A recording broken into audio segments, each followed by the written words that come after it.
What's going on, everybody? You're watching GT Sam. I'm Sam, and tonight we are here with the Honda Civic. It's not my Honda Civic, this is my friend's Civic, and it's a little bit newer, and so we have a little bit more to do with the transmission and the fluid there. It's not just a regular transmission, of course not. This is the newer CVTs. We all love CVTs, don't we? So this requires special filters and fluid. So what kind of fluid is that? This is the Acura version of the fluid. Hold up, everybody. There was a miscommunication between me and the Acura dealership on what fluid I really needed. This is not what I need. Boo! This is what you need. Not this. This. Alright, got it? Great. Just remember that for now, and I'll explain more later in the video. Okay, and back to it. But it's the same as the Honda one you would usually get from the dealership as well. So this is very special. It's very, very, well, watery. That's the only way I can describe it. Clear, watery. It's not red and really vibrant.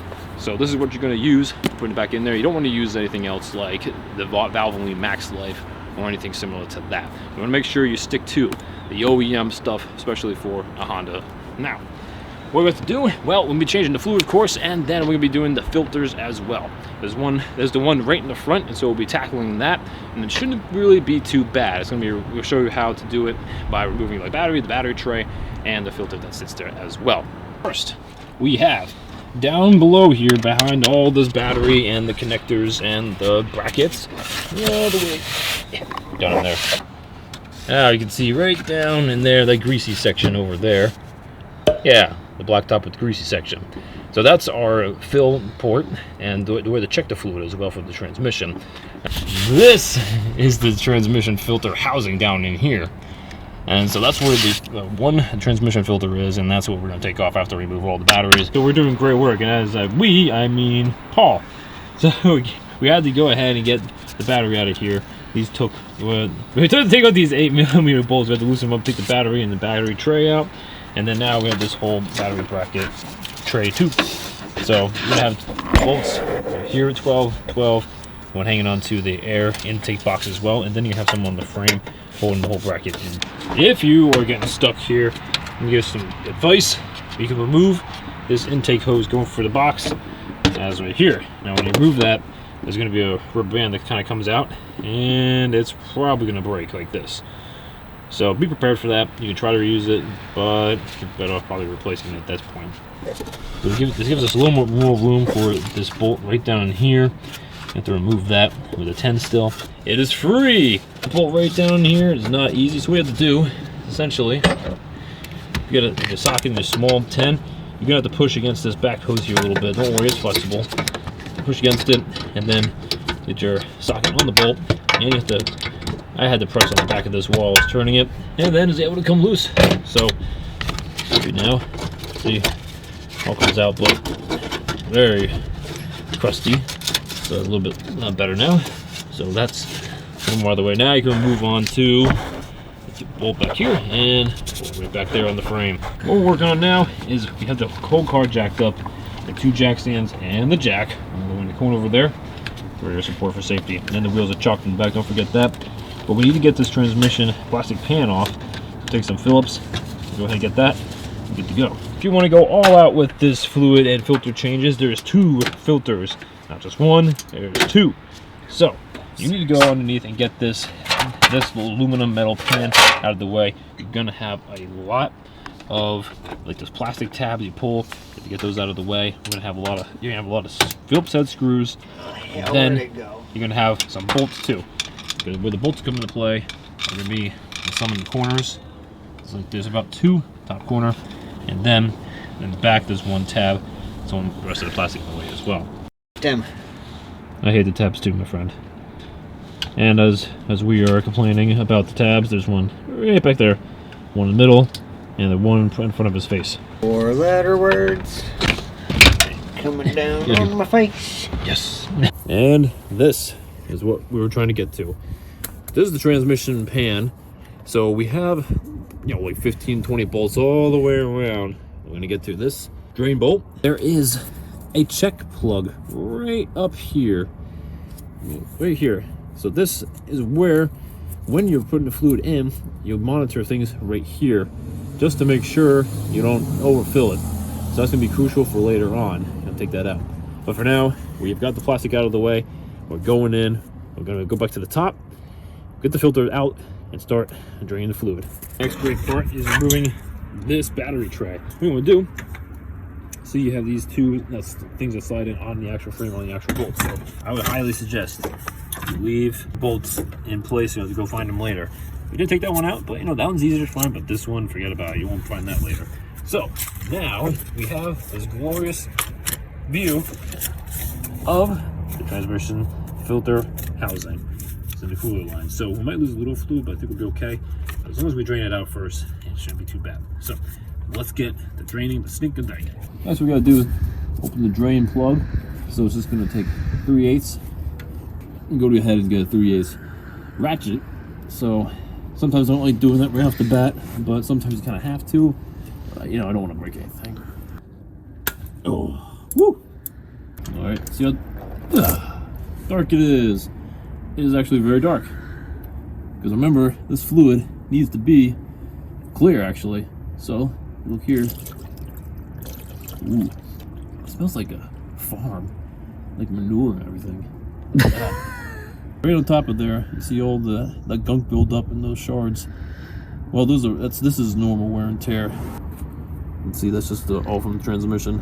So we're gonna clean this up, wait this for officially drain. Then we're gonna go ahead and get the filter up on the top taken care of now. And since we're going to get the filter out of here, get the bolt here. There are 12s, and there's one all the way over yonder, right under there.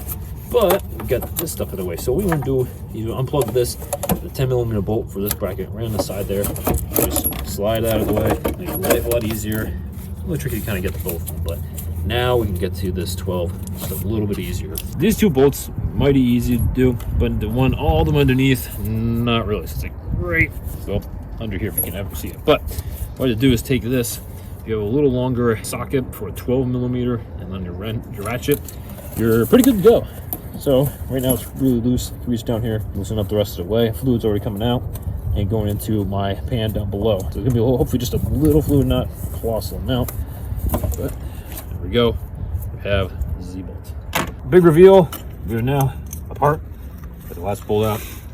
Now you can see there's a gasket inside of here.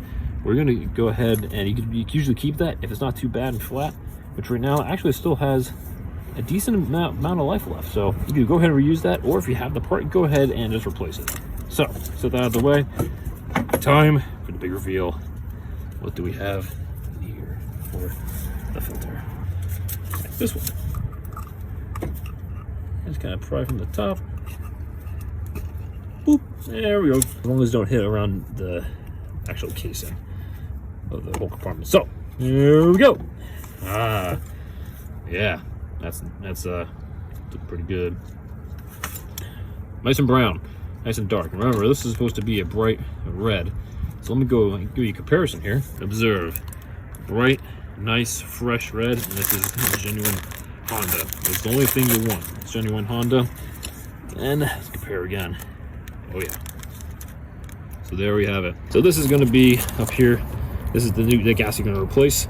So this one's kind of stuck on there. It's still. It's not that great, so we definitely want to replace that at least and see it doesn't even fit really anymore. We're not going to find that easily. It looks like you're going swimming. Alright,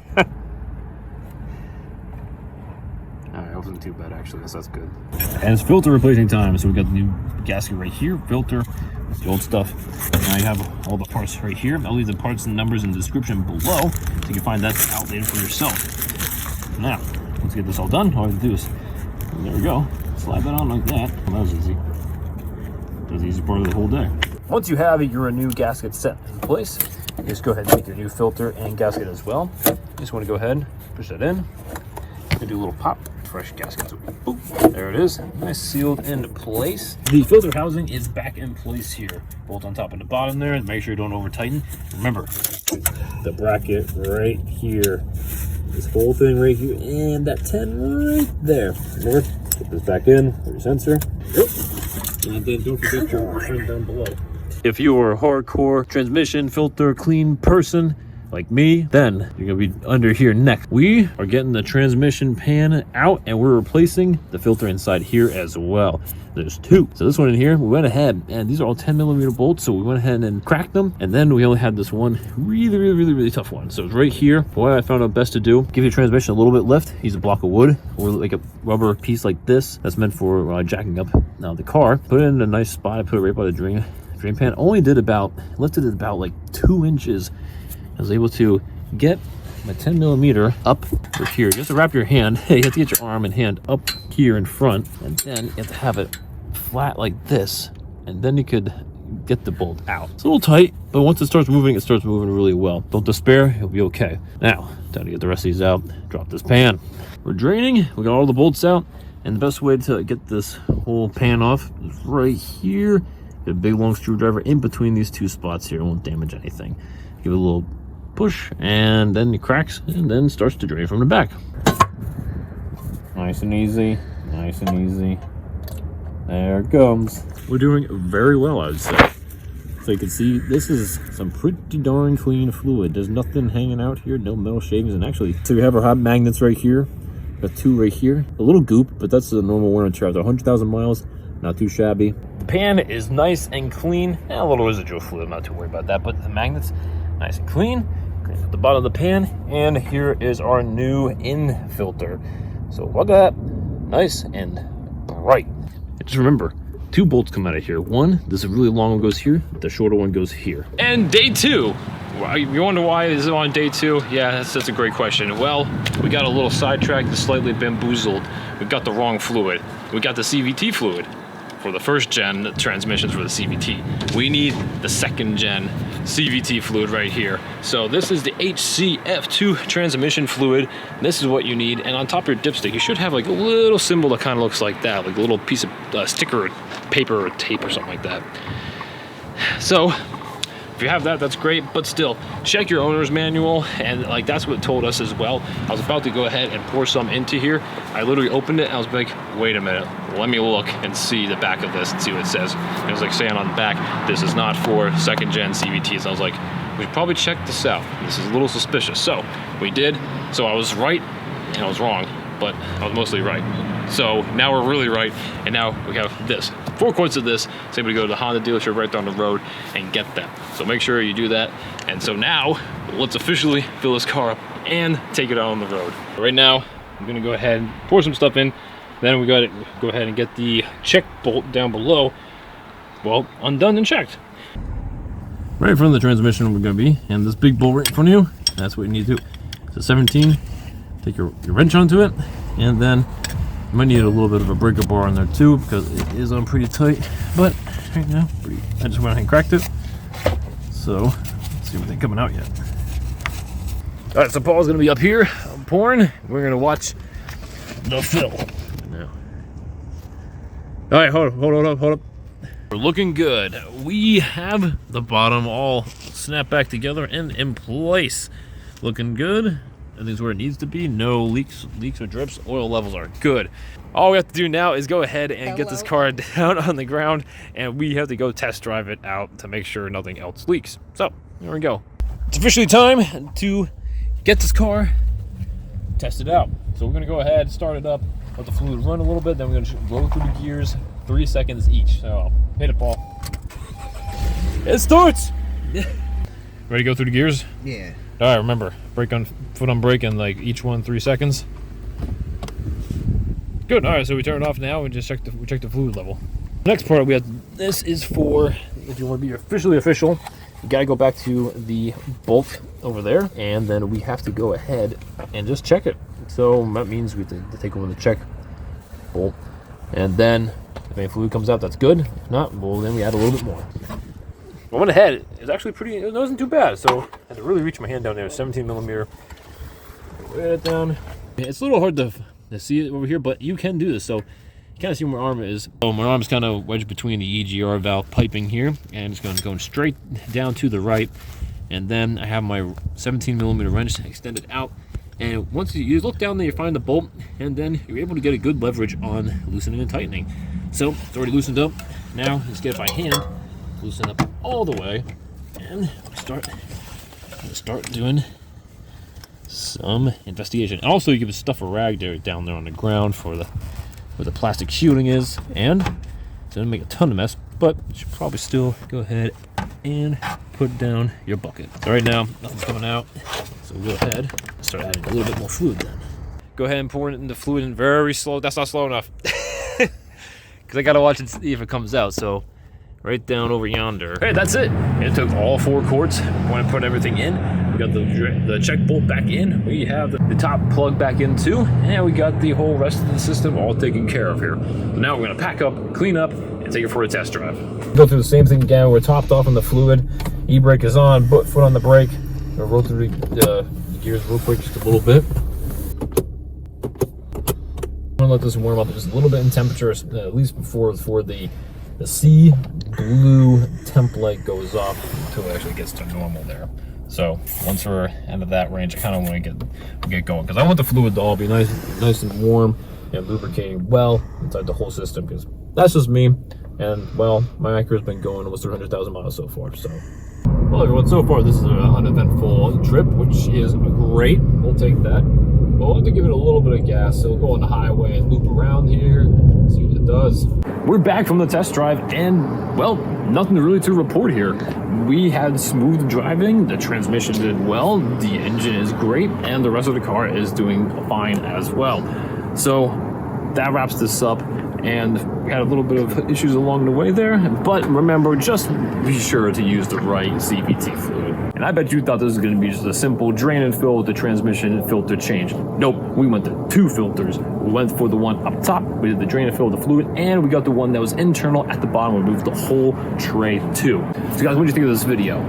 Let me know down below in the comments if you have any questions or concerns or issues. I'd love to help out and respond to them and talk about it as much as I can with you guys. Also, if you like this video, make sure you give it a thumbs up and make sure you subscribe for more videos coming quite like this, and bigger and better things coming along, like this car. That one over there, and that one over there, and a few other ones too. You guys, that's it for tonight. Thank you so much for watching. This is GT Sam, and I'll catch you next time.